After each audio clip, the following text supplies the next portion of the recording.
The Saturday morning sun crested over the historic town square of Millfield, casting long shadows across the bustling farmers' market that had been a community staple for generations. Vendors were arranging their goods with practiced hands, jars of honey catching the light, hand-woven baskets filled with freshly baked bread, and tables sagging beneath the weight of vegetables harvested before dawn. The market hummed with the gentle chatter of neighbors greeting each other, the occasional laugh cutting through the ambient noise of commerce. Eleanor Chen had been selling produce at this market for nearly 15 years. Her small family farm, Ridge Creek Gardens, was known for its organic practices and exceptional quality. This morning, she carefully arranged rainbow carrots with their feathery tops still attached, bunches of kale with droplets of morning dew clinging to their crinkled edges, and radishes with bits of rich soil still visible on their ruby skins, proof of their freshness. There was an honest earthiness to her display that her regular customers appreciated, the visual testament that these vegetables had been pulled from the ground just hours earlier. At precisely 8:37 a.m., everything changed. Later, when the other vendors recounted the story on Reddit, they would all remember the exact moment because the market's old clock tower had just chimed the half hour when the first shrill notes of complaint sliced through the pleasant atmosphere. "Excuse me. Excuse me. What is the meaning of this?" The voice belonged to a woman in her mid-40s with an immaculate blonde bob, oversized sunglasses perched on her head, and a designer handbag swinging from the crook of her elbow. She held a bunch of Eleanor's carrots between her thumb and forefinger, as if it were contaminated material, her face contorted in disgust. Eleanor smiled warmly, unaware of the storm about to break. "Good morning. Those were harvested fresh this morning. Something special, aren't they?" "Special? Special? They're filthy. There's actual dirt on these vegetables." The woman who would soon earn the moniker Farmer's Market Karen across 3 counties slammed the carrots back onto the table, sending small clods of soil scattering across Eleanor's neat display. The surrounding conversations faltered as heads turned toward the commotion. Eleanor's smile didn't waver, though it tightened slightly at the corners. "Yes, ma'am. They're fresh from the ground. We practice sustainable farming, so we don't wash everything aggressively before selling. Many customers prefer." "I don't care what many customers prefer," the woman cut in, her voice rising with each syllable. "I expect produce to be clean when I'm paying premium prices. This is absolutely unsanitary. Do you have any idea how many GRMs are in soil?" Marcus Jones, who sold honey at the stall opposite Eleanor's, caught her eye and raised an eyebrow in silent solidarity. This wasn't the first entitled customer they'd encountered, but something about this woman's indignation suggested they were in for a particularly memorable performance. Eleanor took a steadying breath. "The soil on our vegetables is actually full of beneficial microorganisms. It's living soil from our certified organic farm. I'd be happy to explain our farming practices." "I want to speak to whoever's in charge here," the woman demanded, cutting Eleanor off again and scanning the market imperiously. "Is there a manager? Someone who actually understands customer service?" By now, a small crowd had gathered at a safe distance, witnessing the spectacle with a mixture of discomfort and morbid fascination. Eleanor's teenage daughter, May, who had been restocking the berry display, quietly stepped behind her mother, her face flushing with embarrassment and anger on her mother's behalf. The market coordinator, Dave Rutherford, a retired teacher with a backbone of steel beneath his grandfatherly demeanor, was already making his way toward Eleanor's stall, clipboard in hand and a deliberately placid expression on his weathered face. What none of them realized in that moment was that Farmer's Market Karen was just getting started, and before the morning was over, her outrage would transform from a momentary disruption into an incident that would become local legend, divide the community, and eventually find its way to the front page of the Entitled People subreddit. Dave Rutherford had managed the Millfield Farmers Market for over a decade, mediating everything from pricing disputes to the occasional turf war between competing jam sellers. But something about the blonde woman's rigid posture and the theatrical volume of her complaints told him this situation required special handling. "Good morning, ma'am. I'm Dave Rutherford, the market coordinator. What seems to be the issue?" His voice carried the patient cadence of someone who'd spent 30 years explaining algebra to reluctant teenagers. The woman pivoted toward him, seeming almost relieved to find someone with apparent authority. "Finally, someone in charge. Your vendor here is selling contaminated produce." She gestured dramatically at Eleanor's stand. "There's actual dirt on everything. It's a health code violation, I'm certain of it." Dave nodded thoughtfully, though his eyes betrayed nothing. "Ms. Chen is one of our most respected vendors. The soil on her vegetables indicates they're fresh from the ground. I don't care if they were pulled by angels from heaven's garden this morning," the woman interrupted, her designer bracelet jangling as she waved dismissively. "Food should be sanitized before it's sold. I'm Bethany Wilcox, by the way. My husband plays golf with Mayor Hendricks." She delivered this information with the assurance of someone playing a trump card. Eleanor's daughter, Mee, discreetly rolled her eyes behind her mother's back. Mrs. Wilcox, Dave began, his tone unchanged despite the name drop. Our market actually prides itself on offering produce in its most natural state. Many of our customers specifically seek out unwashed vegetables because they last longer and then your customers don't understand basic hygiene, Bethany cut in. She pulled out her phone and began taking close-up photos of Eleanor's vegetable display. Do you know how many people could get sick from this? I'm going to have to report this to the health department, and I'll be posting about this on every social media platform I can think of. By now, the market's usual rhythm had been thoroughly disrupted. Regular shoppers stood awkwardly at the periphery, shopping bags clutched to their chests, while Eleanor's neighboring vendors watched with tense expressions. Marcus from the honey stall had stopped explaining the difference between clover and wildflower honey to a customer, his demonstration forgotten as the drama unfolded. Eleanor maintained her composure, though a muscle twitched in her jaw. Mrs. Wilcox, if you prefer washed vegetables, Peterson's farm 2 stalls down pre-washes their produce. I'd be happy to. So you're refusing service? Bethany's voice rose another octave. Is that what's happening now? Not at all, Eleanor replied evenly. I'm offering alternatives that might better suit your preferences. Bethany scoffed, still photographing the vegetables from various angles. I know what's happening here. You people think you're so superior with your organic this and sustainable that. Well, I came here for quality produce, not a science experiment in bacterial growth. An elderly woman who had been quietly selecting tomatoes at Eleanor's stand straightened up, her arthritic hands gripping her cane tightly. Young lady, she addressed Bethany with surprising firmness. I've been buying from Eleanor for years. Those vegetables are cleaner than anything you'll find at Super Safe, wrapped in plastic and sprayed with chemicals. Bethany's eyes widened at being challenged. I didn't ask for your opinion, she snapped. And none of us asked for yours, the elderly woman replied, causing several onlookers to suppress smiles. Dave stepped between them, ever the diplomat. Ladies, please. Mrs. Wilcox, our vendors follow all applicable health regulations. That said, customer satisfaction is important to us. Perhaps I could show you around to some of our other produce vendors. I don't need a tour, Bethany replied icily. What I need is for someone to acknowledge that selling dirty food is unacceptable. She turned back to Eleanor. I want to know what you're going to do to address this situation. Eleanor, who had endured drought, frost, and fluctuating market prices with stoic resilience, finally allowed a hint of steel to enter her voice. What I'm going to do, Mrs. Wilcox, is continue selling my vegetables exactly as I have for 15 years, freshly harvested with minimal processing. If that doesn't meet your standards, I respect your choice to shop elsewhere. A few scattered claps erupted from the growing audience, quickly stifled when Bethany whirled around to identify the offenders. This is outrageous, Bethany declared, her cheeks flushed with indignation. She pushed her sunglasses down from her head to cover her eyes and lifted her chin. I'm going to speak to the mayor about this entire operation, and when I'm done posting my reviews online, you'll be lucky if anyone shows up here next week. Without waiting for a response, she turned on her heel and stormed toward another section of the market, phone still in hand, presumably to document more perceived offenses. As she retreated, the tension in the air around Eleanor's stall dissipated slightly. Dave patted Eleanor's shoulder sympathetically before returning to his duties, while Mai emerged from behind the table, her expression a mixture of anger and bewilderment. Mom, why didn't you tell her off? She was being horrible, May asked, straightening the carrots Bethany had manhandled. Eleanor smiled wearily at her daughter. Some battles aren't worth fighting, sweetheart. What Eleanor couldn't have known then was that Bethany Wilcox had only just begun her campaign against unsanitary market conditions, and that the real battle was about to begin on social media, where context could be cropped out of pictures as easily as roots from carrots, and where the court of public opinion rendered verdicts with the speed of a viral post.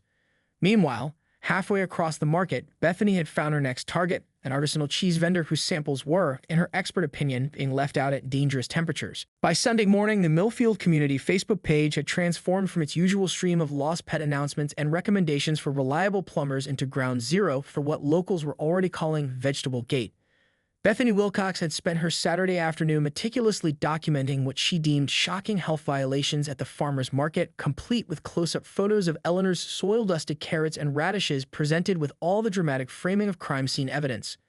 ALERT to all MILFIELDFAMILIEs, her post began, accompanied by a red siren emoji. I was APALE to discover that our beloved farmer's market is selling unwashed contaminated produced directly to unsuspecting customers. When confronted, the vendor and market management refused to address these unsanitary conditions. As a concerned citizen and mother, I cannot stand by while our community's health is at risk. The post featured a gallery of 12 photos, each more zoomed in and ominous looking than the last, with captions like literal dirt being sold as food. And will you feed this to your children? She concluded with a call to action for fellow citizens to contact the health department and Mayor Hendricks' office to demand accountability. Eleanor, who checked social media about as frequently as she replaced her tractor tires, remained blissfully unaware of the online drama until her phone began buzzing incessantly during Sunday morning breakfast. First came texts from fellow vendors, then calls from concerned regular customers, and finally an unexpected ring from Dave Rutherford himself. "Eleanor," Dave said, his voice carrying the weary tone of someone who'd been awake far too long. "I hate to bother you on your day off, but there's a situation brewing online that you should know about." As Dave summarized Bethany's post and the rapidly multiplying comments, Eleanor's teenage daughter, Mai, had already pulled up the Millfield community page on her own phone. Her eyes widened as she scrolled. "Mom," she interrupted, "it's got over 300 comments already. But wait, most people are defending us." Indeed, while Bethany's post had gathered a small cohort of outraged supporters, primarily from her country club circle, who admitted they'd never shopped at that dirty market anyway, the response from the broader community had been surprisingly heartening.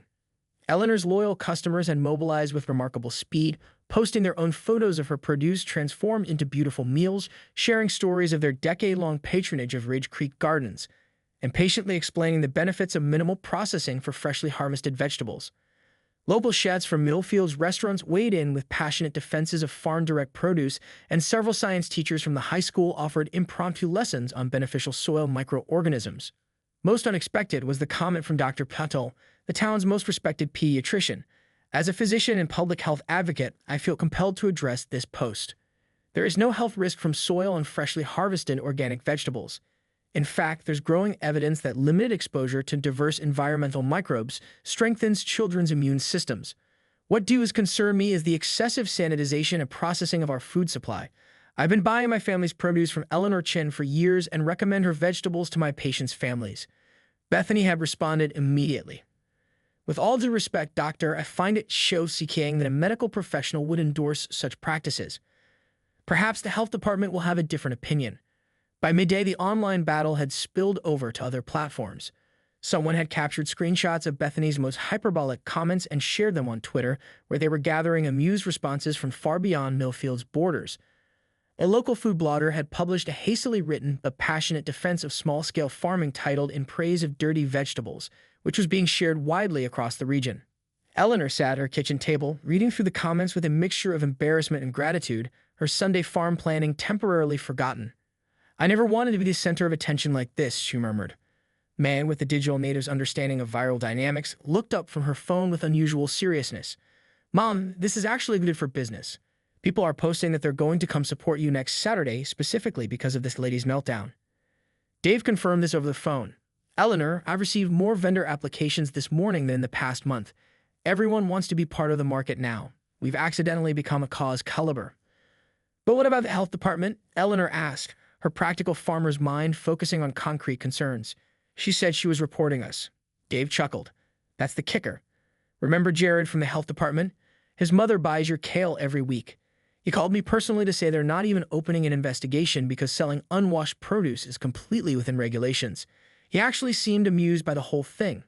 As Sunday wore on, the digital skirmish evolved in unexpected ways. Some enterprising soul had created a meme of Bethany's most dramatic expression from a video she posted, superimposed with the text, "But the dirt."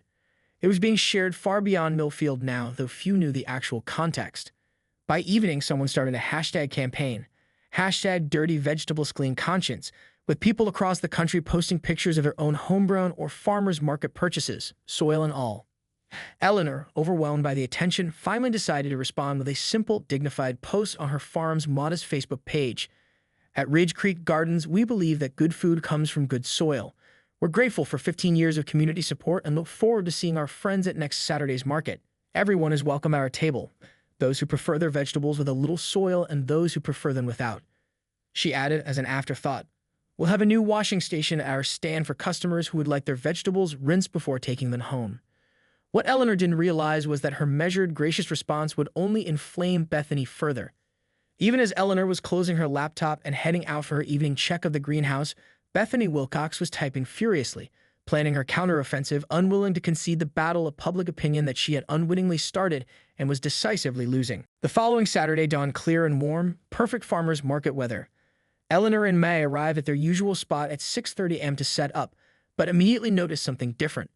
A small crowd had already gathered near their designated area, including several faces they didn't recognize and a young man with a professional camera. Ms. Chen, the young man approached as they unloaded their first crates. "I'm Ryan Alvarez from the Millfield Gazette. Would you mind if I asked you a few questions about the situation from last week?" Before Eleanor could respond, Dave Rutherford appeared at her side. "The market doesn't open for another 90 minutes and vendors need to set up," he said firmly. "Media inquiries can wait until after opening hours." As Ryan retreated, Dave lowered his voice. "Sorry about that. The story's picked up more steam than any of us expected. We've had calls from 2 TV stations, if you can believe it." Eleanor shook her head in disbelief. "All this over some soil and vegetables." "It's not about the vegetables anymore," May observed sagely as she arranged bunches of rainbow chard. "It's about something else now." Indeed, what had begun as one woman's complaint had mutated into a proxy war about values, community standards, and the divide between Millfield's old-timers and newer, wealthier residents. Social media had amplified everything, transforming a mundane market dispute into a symbolic battle where dirty carrots somehow represented either authentic connection to the land or dangerous disregard for modern hygiene, depending on one's perspective. By opening time at 8 a.m., the market was busier than Eleanor had ever seen it. Customers 3 deep waited at her stand, many wearing homemade buttons with slogans like "Dirt Don't Hurt" and "I Local Farmers." Several of Eleanor's regular restaurant clients had increased their orders significantly, with one chef purchasing her entire stock of heirloom tomatoes as a show of solidarity.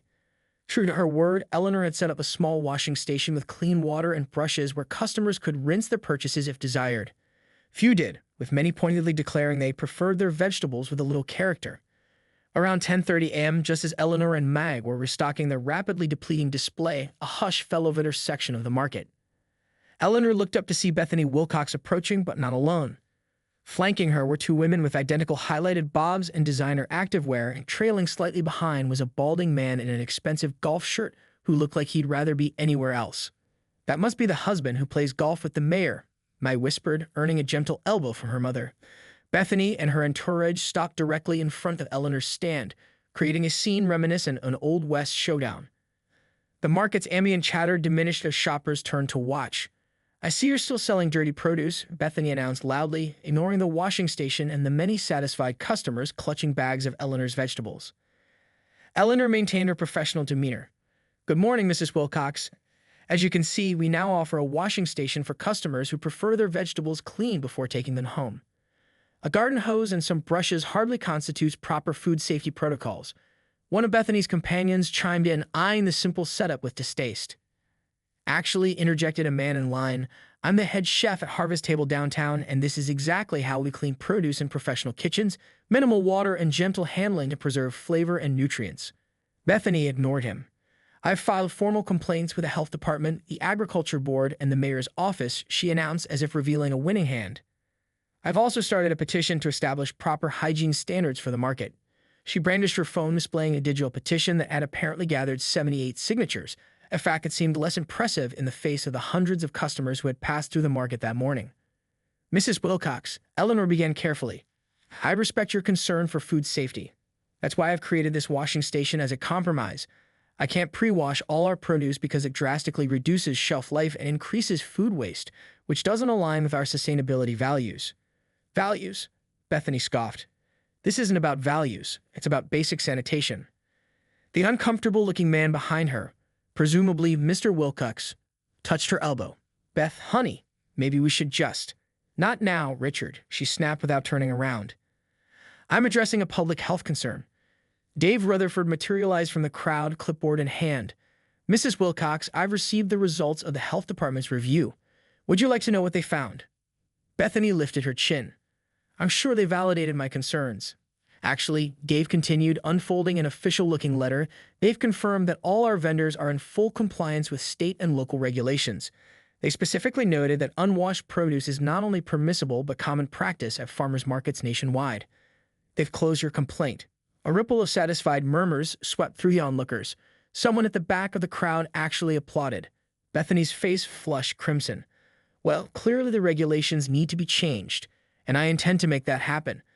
I started a Facebook group called Safe Food for Millfield Families that already has over 100 members. How many of those members actually shop at the farmer's market? Asked an elderly woman clutching a bag of Eleanor's green beans. That's hardly relevant, Bethany retorted. It seems entirely relevant, the woman replied mildly. Throughout this exchange, Eleanor had continued serving other customers, bagging vegetables, and making change with practiced efficiency. She paused now, looking directly at Bethany. Mrs. Wilcox, you're welcome to your opinion, and you're welcome to shop wherever you feel comfortable. But I've been farming this way for 15 years, and I stand by my practices. Most of my customers appreciate knowing their food comes directly from the earth with minimal processing. Well, Bethany sniffed, readjusting her designer sunglasses, I certainly won't be one of your customers. And I'll make sure everyone I know understands the risks of shopping here. Beth, her husband, interjected with more firmness. We have that thing at Cooper's house in 20 minutes. With a final dismissive glance at Eleanor's stand, Bethany turned on her heel. This isn't over, she declared to no one in particular, as she and her entourage departed, weaving through the now substantial crowd. As they disappeared from view, the market seemed to collectively exhale. Eleanor's next customer stepped forward, a young woman she didn't recognize. I drove 40 minutes to get here after seeing all the drama online, the woman admitted with a sheepish smile. But now that I'm here, your produce looks amazing. I'll take some of everything, and don't you dare wash it first. Behind Eleanor, May was already typing rapidly on her phone. Mom, she whispered excitedly, you won't believe what's happening on Reddit right now. Late Saturday evening, after a record-breaking market day that had left Eleanor and May too exhausted to do more than unload their nearly empty truck before collapsing at the kitchen table, May finally showed her mother what she'd been tracking on her phone throughout the afternoon. Mom, we're Reddit famous, she announced, sliding her phone across the table. Eleanor, who had only the vaguest understanding of Reddit, as some website May was always looking at, squinted at the screen. The title read, entitled Karen Loses Her Mind Over Unwashed Organic Vegetables at Our Local Farmer's Market. Turns it into crusade. Gets shut down by entire town. Below was a detailed account of both market confrontations and the social media war that had erupted between them, written by someone identifying themselves only as Local Chef 426. The post included several surreptitiously captured photos of Bethany in mid-tirade, her expression contorted with indignation, alongside images of Eleanor's vibrant vegetable display. This shouldn't be up without her permission, Eleanor said with a frown, her innate sense of fairness troubled by the public shaming, despite everything Bethany had done. Mai pointed to the screen. They blurred her face in the photos, Mom. Besides, she's the one who made it public with all her posts and that petition. Eleanor scanned the post, her discomfort giving way to amazement as she realized how thoroughly the story had been documented. Whoever Local Chef 426 was, Eleanor suspected the head chef from Harvest Table who had defended her washing methods. They had captured every detail of Bethany's campaign, from her initial complaint to her social media crusade, concluding with that day's market showdown. More shocking than the post itself were the numbers beside it, over 32,000 upvotes and nearly 2,000 comments in just a few hours. People all over the world are reading about us right now, Mai said, an edge of excitement in her voice. The post hit the front page of Reddit. That means millions of people are seeing it. Eleanor shook her head, struggling to comprehend the scale. But why do they care? It's just vegetables. It's not about the vegetables, Mom, May replied, echoing her observation from earlier that day. It's about someone making unreasonable demands and expecting the world to bend to their will. People love seeing that kind of entitlement get shut down. As if to confirm May's analysis, Eleanor's phone chimed with an email notification. It was from a producer at a national morning news program requesting an interview about the farmer's market standoff that's capturing the internet's imagination. Oh no, Eleanor murmured. This is going too far. By Sunday morning, the Reddit post had ballooned to over 75,000 upvotes and had been shared across multiple social media platforms. Someone had created a TikTok reenactment that had already been viewed hundreds of thousands of times. The Millfield Gazette's website crashed from the sudden influx of traffic to Ryan Alvarez's hastily written article about the controversy. Eleanor's farm email address, listed on her modest website that typically received a few dozen visits per month, was flooded with messages, predominantly supportive, though a few echoed Bethany's concerns about unsanitary practices. Several were inquiries about shipping produce nationwide, something Eleanor had never considered for her small operation. Dave Rutherford called mid-morning, his voice a mixture of amazement and concern. Eleanor, I don't know if you've been online, but our little market has gone viral. The mayor's office called me at home on a Sunday. They're worried about crowd control for next weekend. They're expecting people from all over the state to show up. This has gotten completely out of hand, Eleanor said. Can't we just go back to selling vegetables without all this attention? I'm afraid that ship has sailed, Dave replied. But listen, there's a silver lining here. The tourism board is thrilled. They're talking about creating a special event around next week's market. This could be good for all our vendors, not just you. After hanging up, Eleanor sat at her kitchen table, staring into her mug of cooling tea. As a farmer, she was accustomed to dealing with unpredictable forces, weather, pests, market fluctuations, but nothing had prepared her for becoming the center of an internet phenomenon. Me joined her, setting down her own phone for the first time in what seemed like days. The Reddit post got picked up by some major news sites, she reported, and someone started a GoFundMe to help us fight the entitled Karen. It's raised over $5,000 already. Eleanor looked up sharply. I didn't ask for money. We don't need charity. It's not charity, Mom. It's people showing support. I hesitated. And maybe we could use it to expand the washing station idea? Make it really nice with educational signs about sustainable farming. Turn this whole thing into something positive. Before Eleanor could respond, her phone rang again. The caller ID showed a number she didn't recognize. Miss Chen. The voice on the other end was male, apologetic, uncomfortable. This is Richard Wilcox, Bethany's husband. I wonder if we could talk. 30 minutes later, Richard Wilcox sat across from Eleanor at the same kitchen table, looking even more out of place in her farmhouse kitchen than he had at the market, his expensive loafers and pressed chinos at odds with the rustic surroundings. Bethany doesn't know I'm here, he admitted, turning a mug of Eleanor's homemade herbal tea between his manicured hands. But things have gotten complicated. Someone figured out her identity from the Reddit post. Our home address has been published online. She's received some threatening messages. Eleanor's expression softened with genuine concern. That's terrible. Nobody deserves that. Richard nodded, looking relieved at her response. I know my wife can be passionate about her views, and she didn't handle this situation well, but she's not a bad person. She's just used to things being done her way. What can I do to help? Eleanor asked, her natural compassion overriding any lingering resentment. Richard seemed surprised by the question. You wanted help, after everything. I don't want anyone getting harassed, no matter what happened between us, Eleanor said simply.